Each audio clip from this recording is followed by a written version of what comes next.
Hi friends, welcome to competitive exams special Telugu YouTube channel. ఈ వీడియోలో మనం ఆగస్టు 18 నుండి 19 వరకు ఉన్నటువంటి కరెంట్ అఫైర్స్ గురించి తెలుసుకోబోతున్నాము.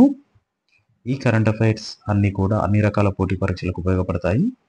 ఫ్రెండ్స్, ఇప్పటివరకు మన ఛానల్ని ఎవరైనా సబ్స్క్రైబ్ చేయనట్లయితే సబ్స్క్రైబ్ చేయండి.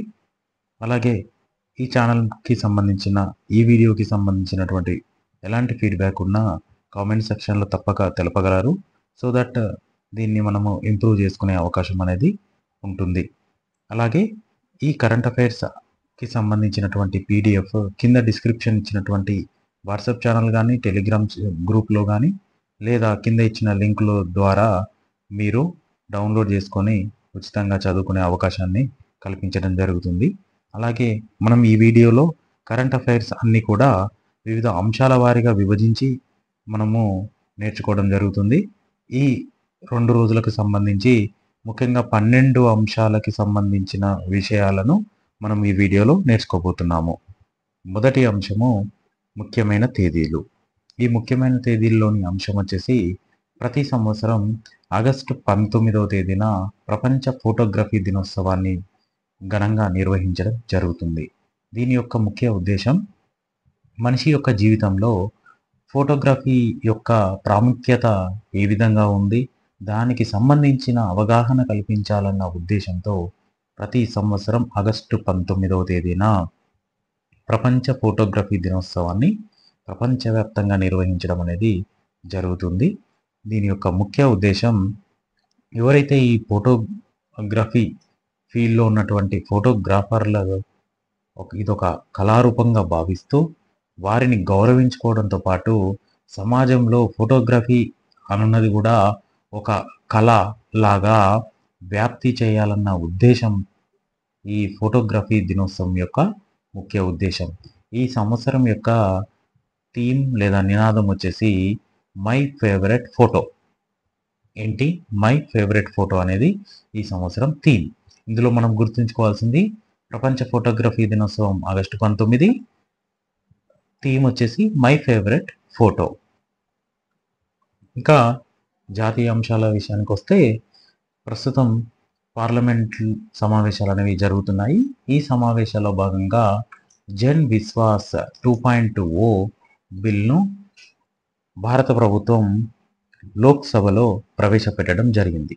దీని యొక్క ముఖ్య ఉద్దేశం వచ్చేసి ఏవైతే చిన్న నేరాలు ఉంటాయో వాటిని డీక్రిమినలైజ్ అంటే నేరరహితం చేసేందుకు ఉద్దేశించినటువంటి ఈ జన్ విశ్వాస్ బిల్ 2.0ను కేంద్ర ప్రభుత్వం లోక్సభలో ప్రవేశపెట్టడం జరిగింది.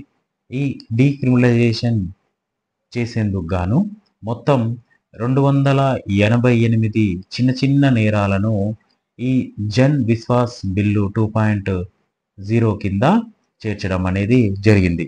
మనము ఇక్కడ జన్ విశ్వాస్ బిల్లు 2.0 అని మాట్లాడుతున్నాము లేదా 2.0 అని మాట్లాడుతున్నాము.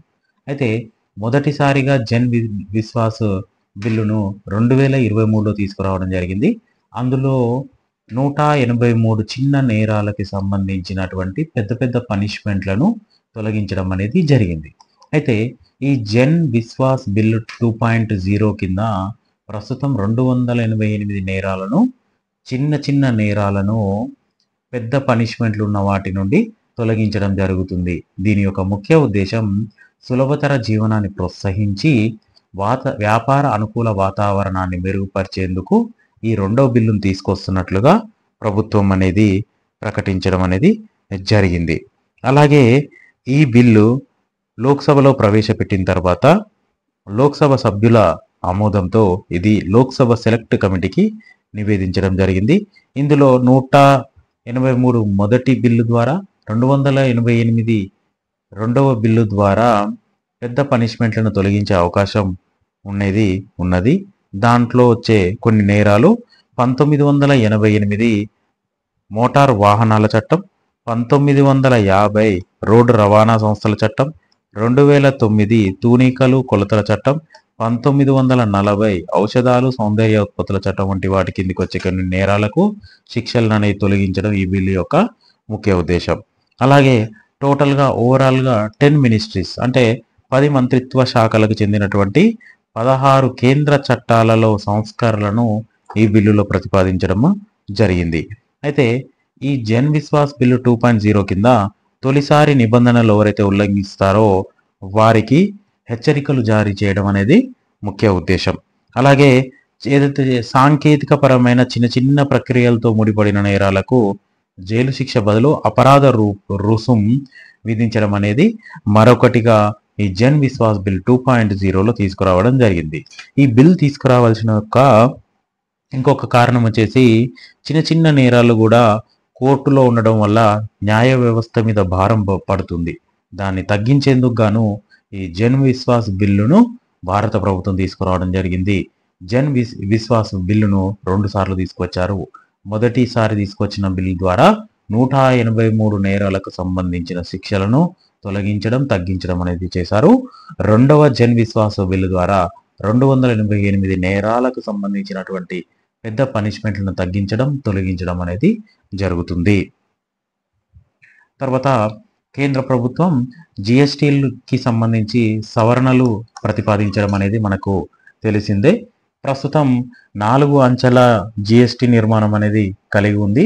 అందులో 5%, 12%, 18%, 28% అనే 4 అంచెల నిర్మాణం అనేది ప్రస్తుతం ఉంది. దీనిని 2 అంచెల జిఎస్టీ నిర్మాణానికి సవరిస్తామని చెప్పి ఇటీవల భారత ప్రధాని ప్రకటించడం అనేది జరిగింది. దీనితో పాటు ఈ 2వ సంస్కరణలో భాగంగా ప్రత్యేకంగా ఒక 40% రేటు అమల్లోకి వస్తుంది. ఈ 40% రేటు అనేది ఎక్కడ విధిస్తారు అని అంటే ఏదైతే నిషేధిత ఉత్ప్రేరకాలు లేదు అని అంటే హానికరమైన ఏవైనా వస్తువులు ఉంటే వాటి మీద 40% జిఎస్టీ రేటు విధించే అవకాశం అనేది ఉన్నది.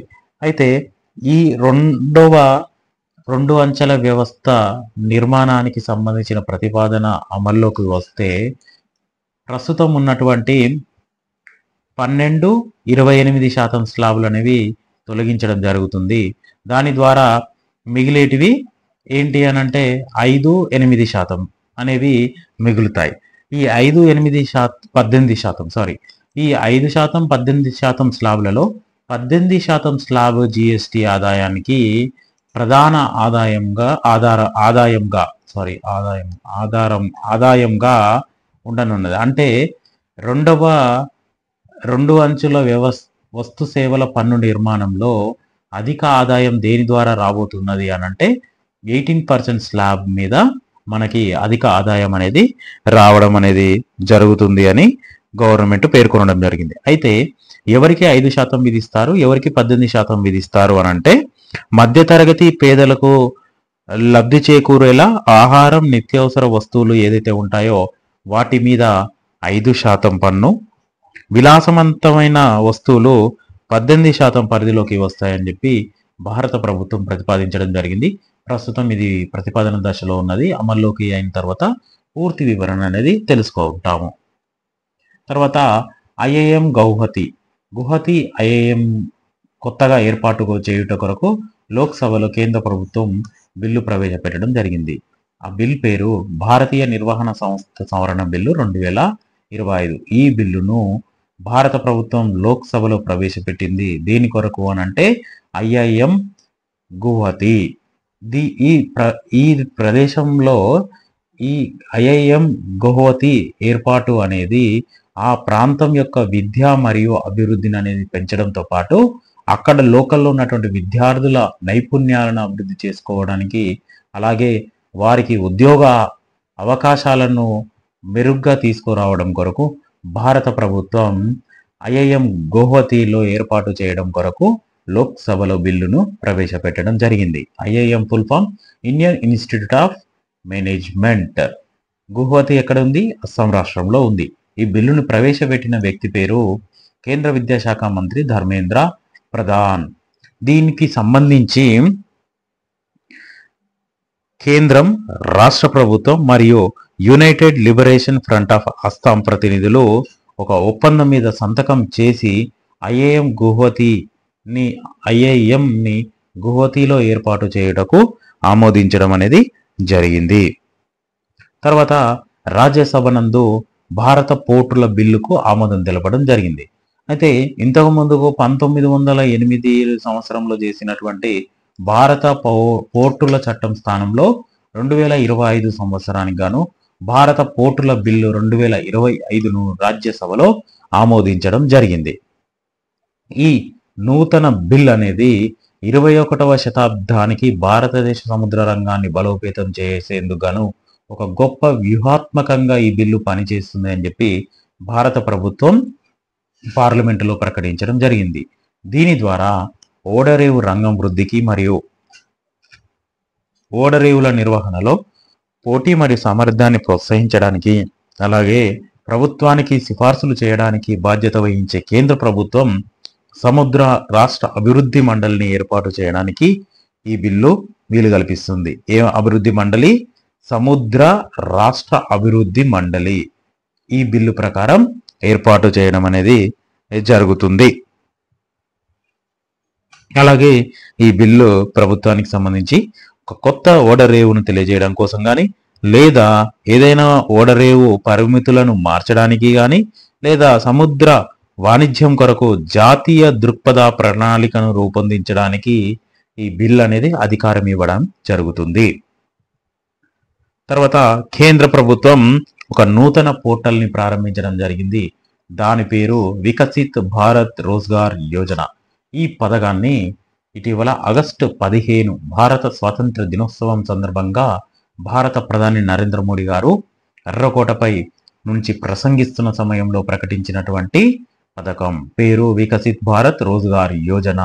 దీనికి సంబంధించి ఇటీవల పోర్టల్ను ప్రారంభించడం జరిగింది. ఈ పథకం యొక్క ముఖ్య ఉద్దేశం ప్రకారం 3.5 కోట్ల మంది అంటే 3.5 కోట్ల ఉద్యోగాలను వికసిత్ భారత్ రోజ్గార్ యోజన కింద సృష్టించాలని, అలాగే ఎవరైతే మొదటిసారి ఉద్యోగం పొందుతారో వారికి మొదటిసారి ఎవరైతే ఏదైనా కంపెనీని ఏర్పాటు చేసినప్పుడు అక్కడ ఉండే ఎంప్లాయీ మరియు ఎంప్లాయర్స్ ఇద్దరికి బెనిఫిట్ చేసే విధంగా ఈ వికసిత్ భారత్ రోజ్గార్ యోజనను భారత ప్రభుత్వం తీసుకురావడం జరిగింది.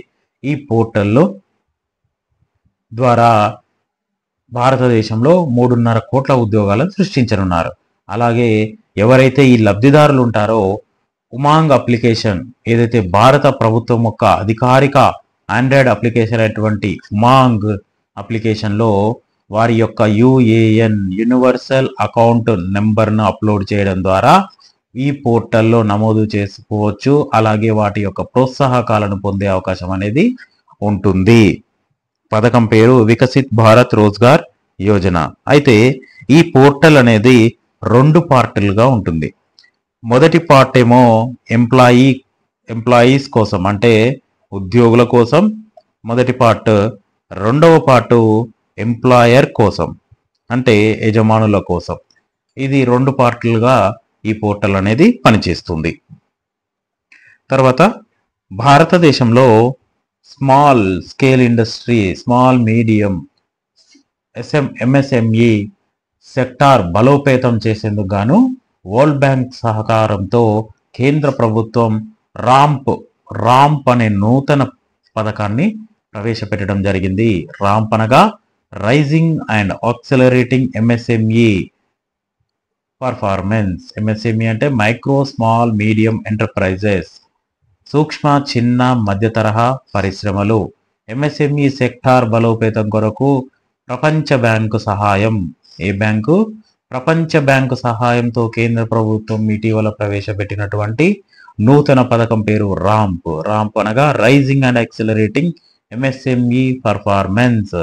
దీని ప్రకారం కలెక్టర్లు, పరిశ్రమల శాఖ అధికారులు, నగర పురపాలికల కమిషనర్లు ప్రత్యేక చొరవలు తీసుకొని ఔత్సాహిక పారిశ్రామికవేత్తలు ఎవరైతే ఉంటారో వారికి అవగాహన కార్యక్రమాలను చేపట్టాలన్న ఉద్దేశంతో తీసుకొచ్చినటువంటి నూతన పథకం రాంప్ అనగా raising and accelerating MSME performance.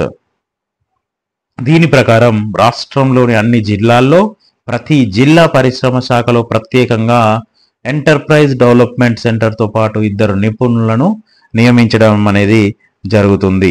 ఈ కార్యక్రమంలో భాగంగా పరిశ్రమల సామర్థ్యాలతో పాటు మార్కెటింగ్ సౌకర్యాలు పెంచుకునేలాగా శిక్షణ అవగాహన కల్పిస్తారు.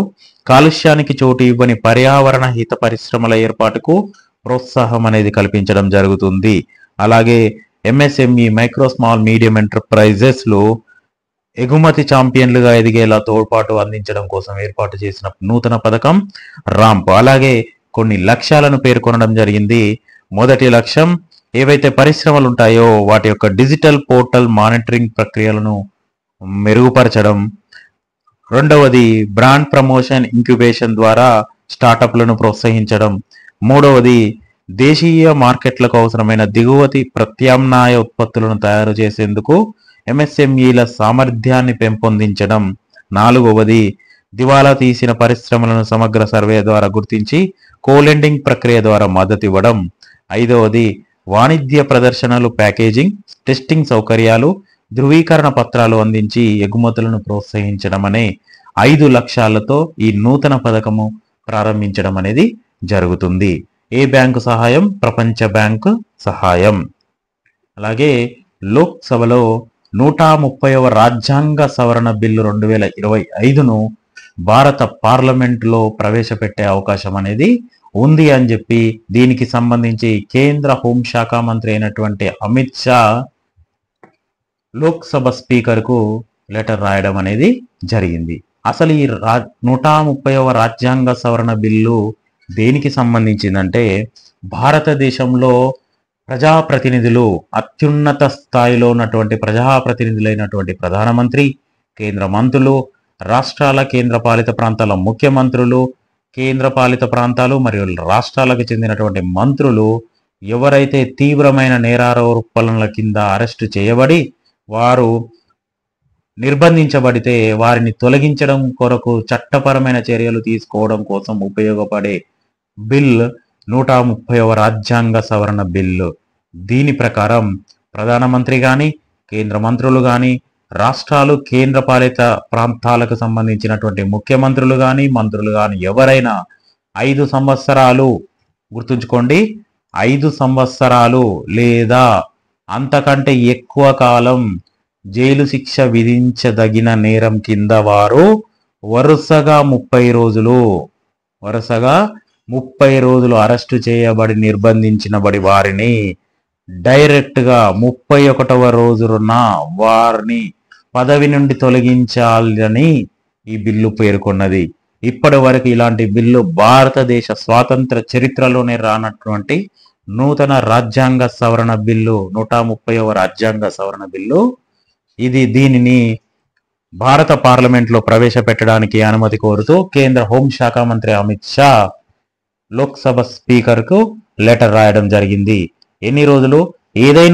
ఎవరైనా ప్రజాప్రతినిధులు 5 సంవత్సరాలు లేదా అంతకంటే ఎక్కువ కాలం శిక్ష పడే అవకాశం ఉన్నటువంటి నేరం వాళ్ళు పాల్పడితే ఆ నేరానికి సంబంధించి వారు 30 రోజులు అరెస్టు చేయబడి నిర్బంధంలో ఉంటే 31వ రోజు ఆటోమేటిక్గా వారు రిజైన్ చేయకపోయినా పదవి నుండి తొలగించే నూతన బిల్లును భారత పార్లమెంటులోని లోక్సభలో భారత ప్రభుత్వం ప్రవేశపెట్టాలని చెప్పి చూడడం జరుగుతుంది. అయితే దీంట్లో భారత ప్రధానిని రాష్ట్రపతి ద్వారా, కేంద్ర మంత్రులను ప్రధానమంత్రి ద్వారా, కేంద్ర పాలిత ముఖ్యమంత్రిని లెఫ్టినెంట్ గవర్నర్ ద్వారా, రాష్ట్ర ముఖ్యమంత్రిని గవర్నర్ ద్వారా, మంత్రులను ఆయా రాష్ట్రాల ముఖ్యమంత్రుల ద్వారా వారిని పదవి నుండి తొలగించే అవకాశాన్ని 130వ రాజ్యాంగ సవరణ బిల్లు ద్వారా తీసుకురావడం జరిగింది. అయితే ఈ బిల్లు తీసుకురావడానికి గల కారణం ఏంటి? ఈ బిల్లును తీసుకురావడానికి గల కారణం భారతదేశంలో ప్రజాప్రతినిధులు అనేవారు వారి సొంత ప్రయోజనం కంటే ప్రజల ప్రయోజనం కొరకు, అలాగే ప్రజా సంక్షేమం కొరకు మాత్రమే వారు నిధులు నిర్వర్తించాలి. కానీ దానిని ఆసరాగా తీసుకొని వారిని ఏం చేయలేరు అన్న ఉద్దేశంతో వారు నేరాలకు పాల్పడడం అనేది జరుగుతుంది.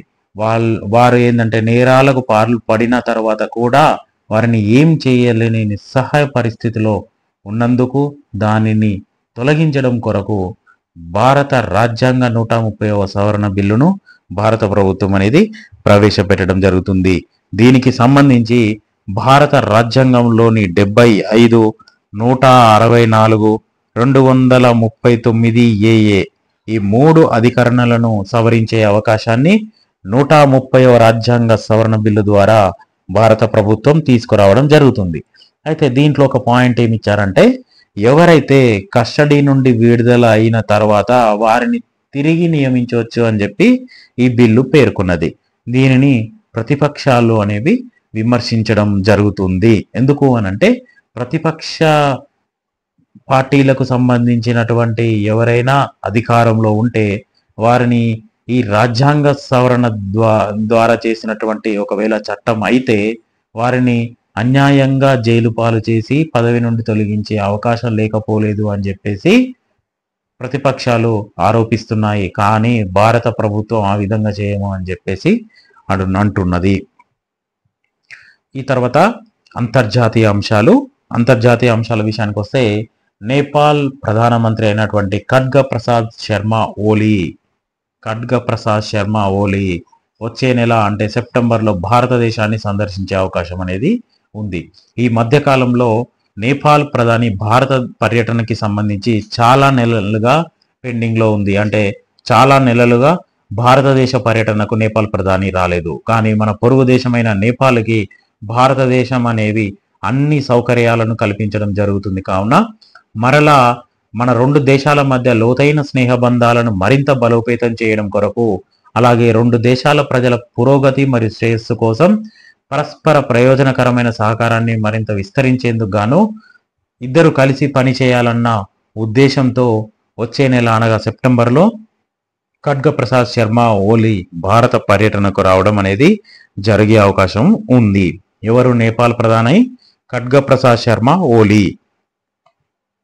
తర్వాత రాష్ట్రీయ అంశాల విషయానికి వస్తే, తెలంగాణ రాష్ట్ర ప్రభుత్వం ప్రతిష్టాత్మకంగా ఫ్యూచర్ సిటీని నిర్మిస్తామని ప్రకటించడం జరిగింది.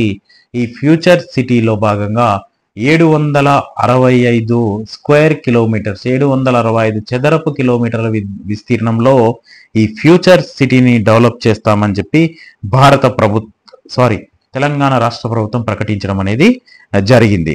దీని ద్వారా భారతదేశానికి తలమానికంగా ఉండేలా రేపటి పౌరులకు ఒక మంచి భవిష్యత్తును ఇచ్చే నగరంగా ఈ ఫ్యూచర్ సిటీని నిర్మిస్తామని చెప్పి తెలంగాణ రాష్ట్ర ప్రభుత్వం నిర్ణయం తీసుకుంది. ఈ ఫ్యూచర్ సిటీని హైదరాబాద్ దక్షిణ ప్రాంతంలో 765 చదరపు కిలోమీటర్ల విస్తీర్ణంలో నిర్మించాలని నిర్ణయించింది. దీని కొరకు భవిష్య నగర అభివృద్ధి సంస్థ FCDAను ఏర్పాటు చేయడం అనేది జరిగింది.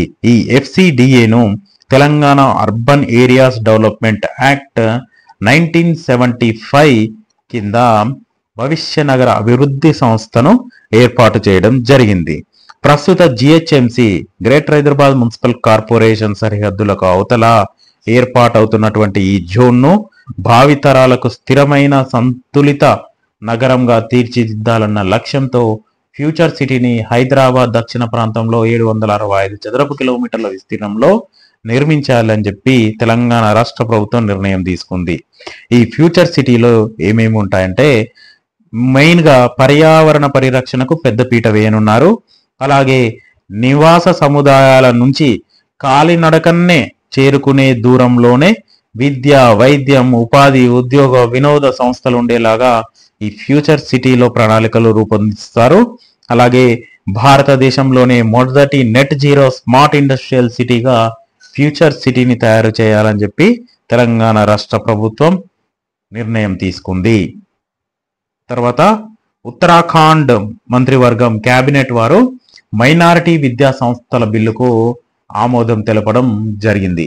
అయితే ఈ బిల్లు ఆమోదం పొందితే ఏమవుతుంది? ఈ బిల్లు ఆమోదం పొందితే ఉత్తరాఖండ్ రాష్ట్రంలో ఉన్నటువంటి ముస్లిం విద్యా సంస్థలకు మాత్రమే అందుబాటులో ఉన్నటువంటి మైనారిటీ విద్యా సంస్థల యొక్క ప్రయోజనాలను సిక్, జైనులు, క్రైస్తవులు, బౌద్ధులు మరియు పార్సీ వర్గాలకు కూడా ఈ విద్యా సంస్థలలో ప్రవేశాలకు అనుమతిని ఇచ్చేందుకు గాను ఉత్తరాఖండ్ క్యాబినెట్ మైనారిటీ విద్యా సంస్థల బిల్లును ఈ సంవత్సరం జరిగే శాసనసభ సమావేశాలలో ప్రవేశపెట్టేందుకు ఉత్తరాఖండ్ మంత్రివర్గం ఆమోదం తెలపడం జరిగింది.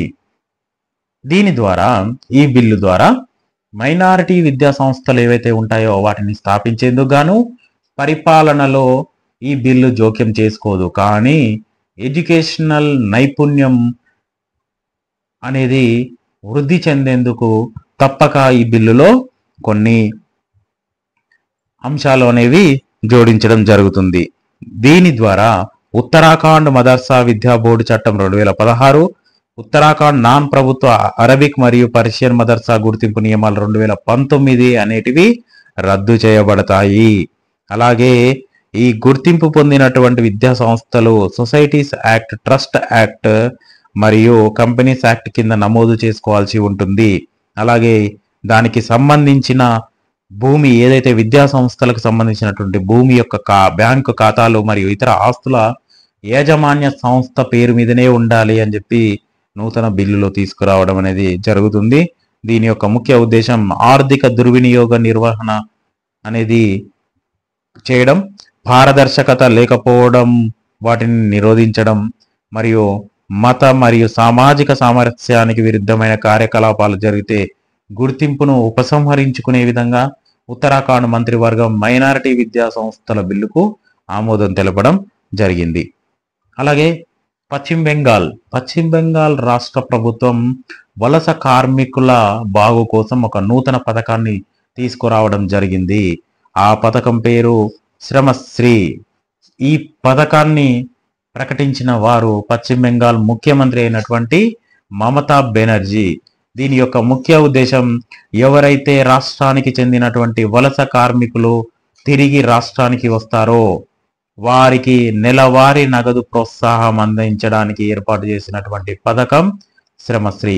ఈ పథకం కింద ఎవరైతే ఇతర రాష్ట్రాల్లో వేధింపులకు ఎదుర్కొని తిరిగి తన సొంత రాష్ట్రానికి వచ్చినటువంటి మైగ్రేట్ అయినటువంటి కార్మికులకు 1 సంవత్సరం వరకు నెలకు 5,000 చొప్పున ప్రభుత్వం రాయితీని ఇవ్వడం అనేది జరుగుతుంది. ఎంత? 5,000 రూపాయలు.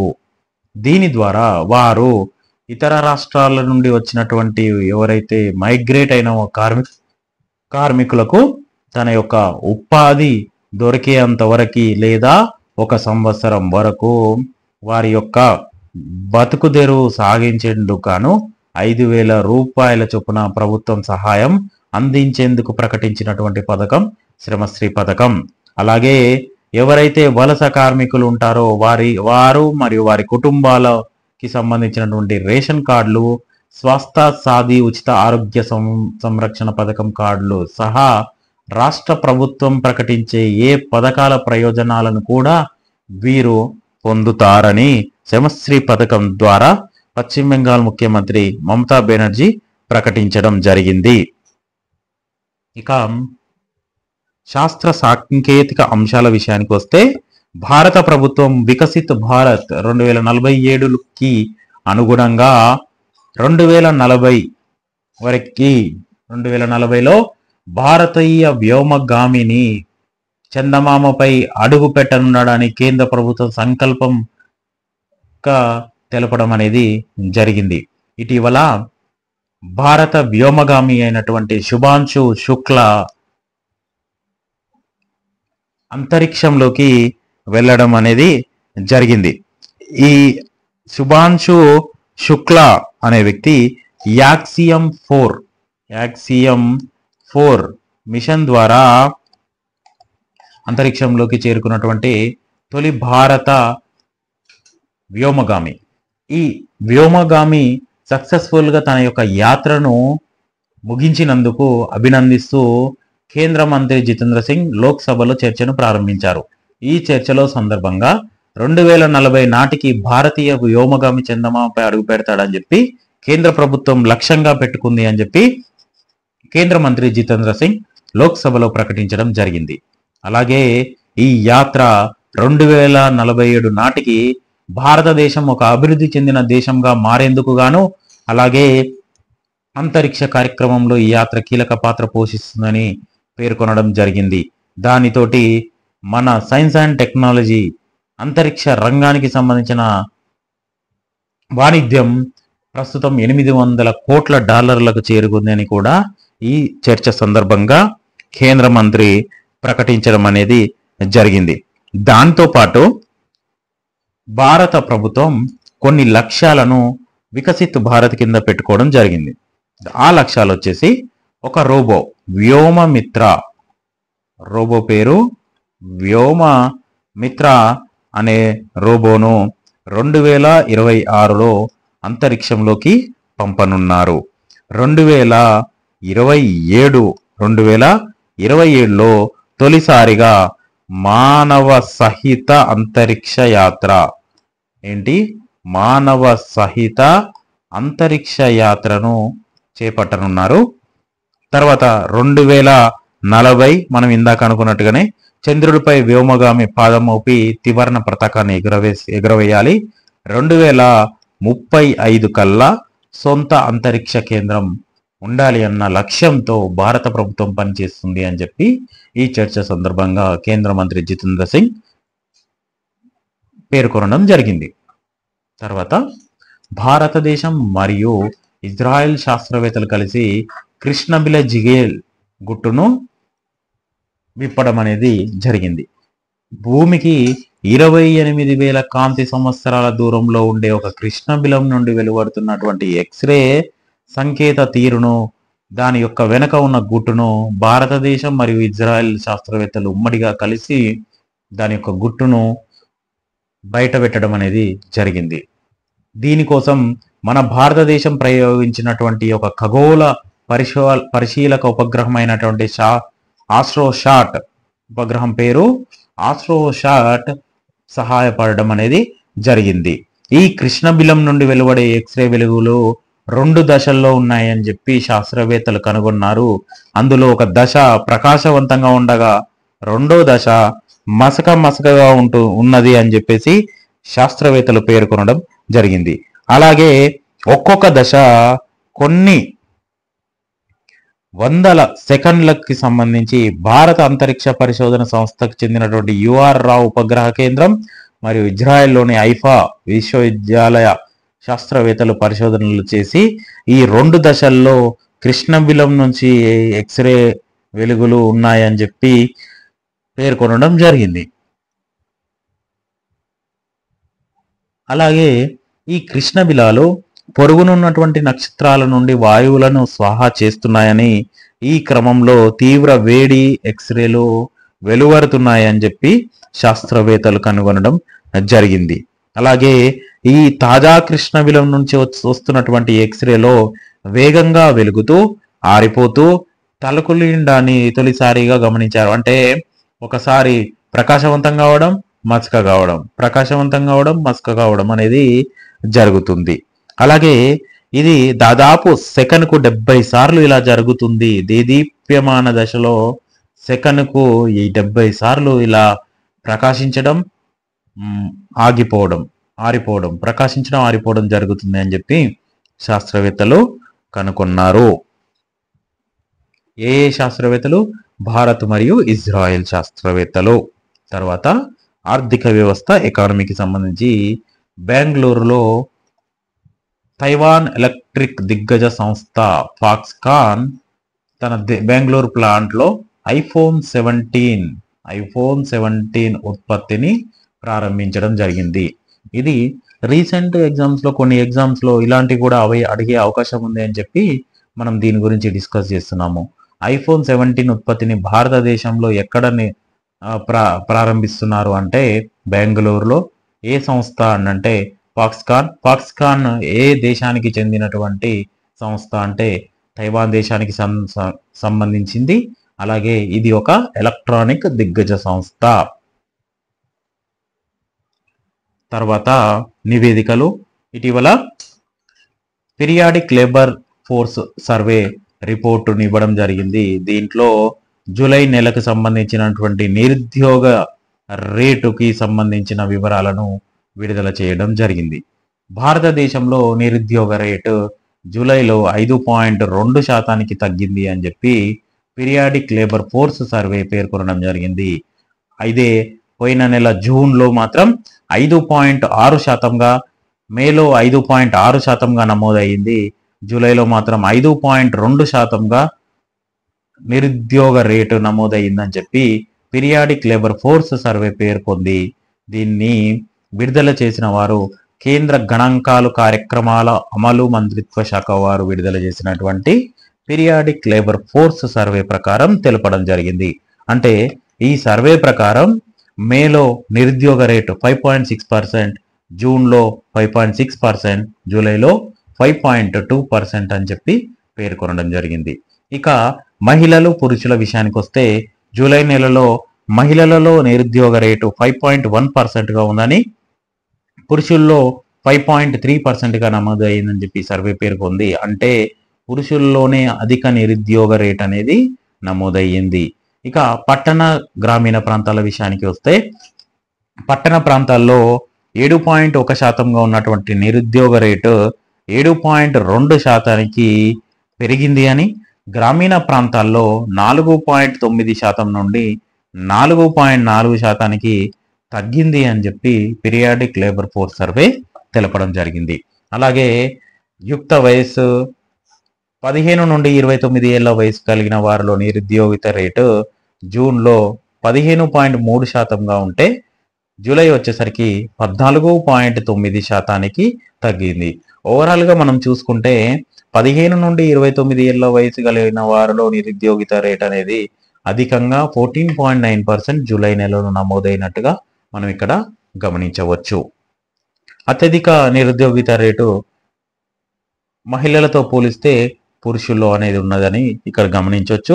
అలాగే నిరుద్యోగిత రేటు ఓవరాల్ నిరుద్యోగిత రేటు తగ్గుతుంది అని చెప్పేసి కూడా మనము ఈ సర్వే ప్రకారం మనము నేర్చుకోవచ్చు. తర్వాత నియామకాల విషయానికి వస్తే గోదావరి నది యాజమాన్య బోర్డు చైర్మన్గా బీపీ పాండేను భారత ప్రభుత్వం నియమించడం జరిగింది.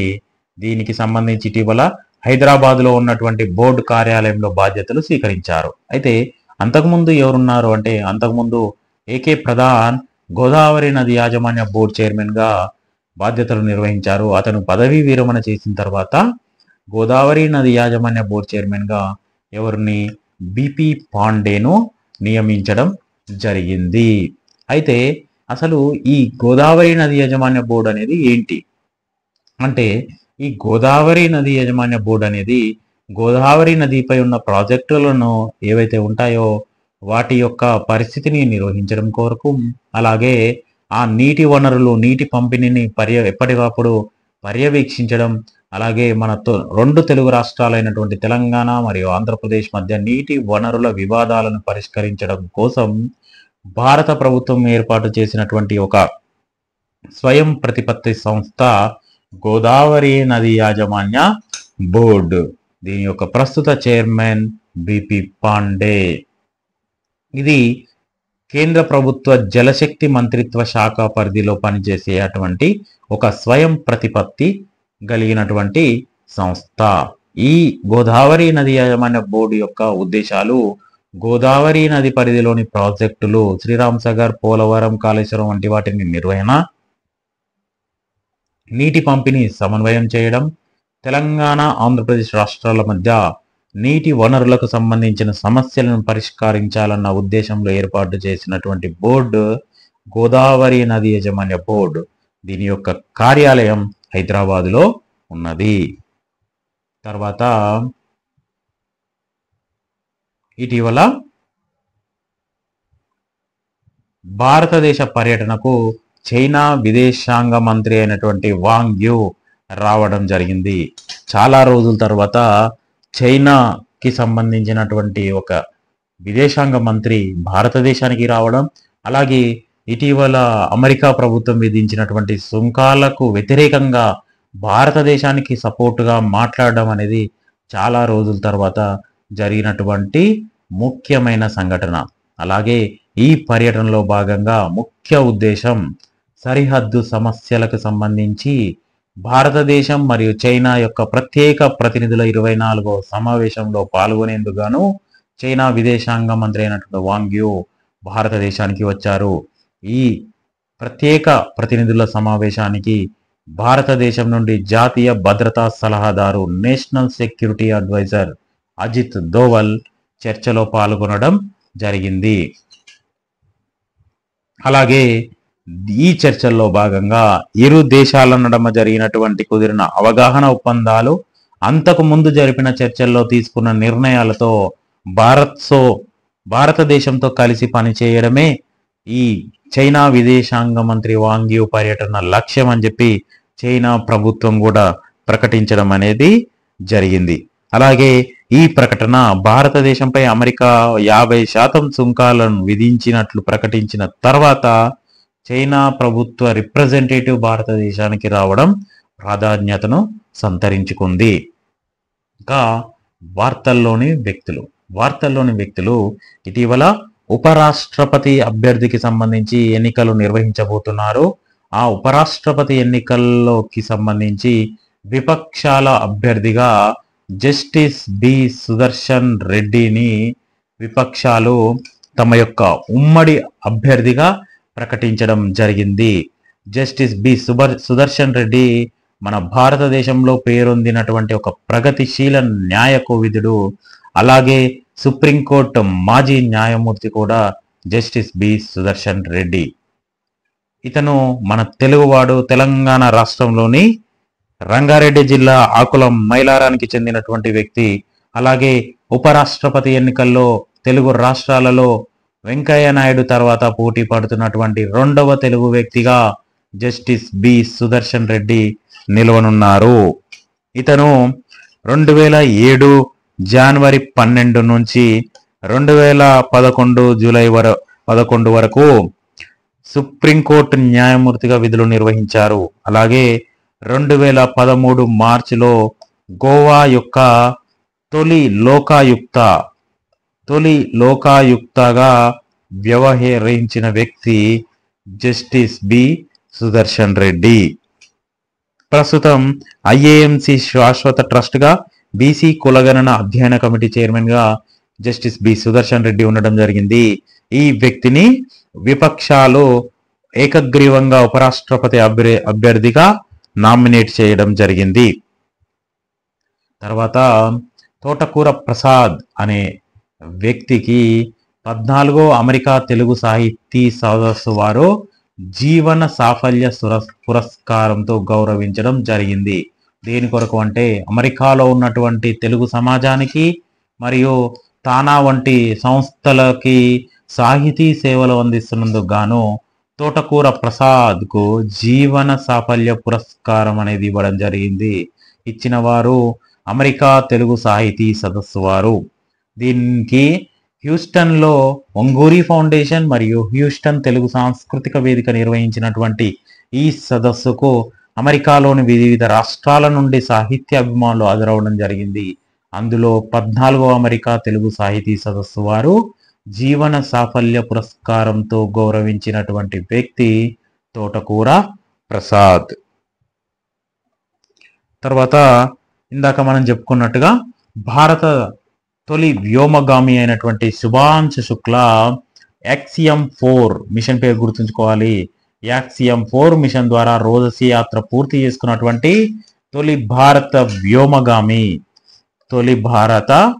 వ్యోమగామిగా చరిత్ర నెలకొల్పడం అనేది జరిగింది.